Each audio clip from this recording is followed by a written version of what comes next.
ये देखिए मेरी बेटी को, ये ट्रेन में है।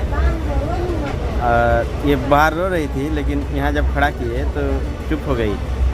तो ये चुपने का कारण है, यहाँ साइंस छुपा हुआ है कि जो 3 से 10 साल के बच्चे को जो चलती हुई ट्रेन यानी कि गति कर रहा हुआ ट्रेन या बाहर का चीज़, तो उसको बाहर का चीज़ को मूवमेंट नज़र आता है, यानी उसको लगेगा कि बाहर का चीज़ चलता है। सीटेट में इस टाइप का क्वेश्चन पूछता है, आता है साइंस से कि बच्चे को ये कितने सालों तक ये लगता है, तो 3 से 10 सालों तक।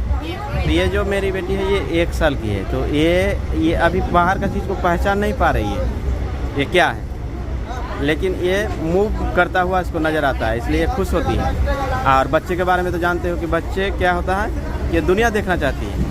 कोई भी बच्चा होता है वो दुनिया देखना चाहता है और इसको अच्छा लगता है बाहर देखने में, इसलिए बाहर देखकर खुश हो जाता है। रोता हुआ बच्चा को अगर बाहर दिखाने लग जाइएगा तो वो खुश हो जाएगा, क्योंकि बाहर उसको कुछ भी चीज़ मूवमेंट करता हुआ नज़र आएगा, आकर्षित करता हुआ नज़र आएगा, वो हिलता हुआ नज़र आएगा। इसलिए बच्चा क्या होता है, वो बाहर देख के खुश हो जाता है।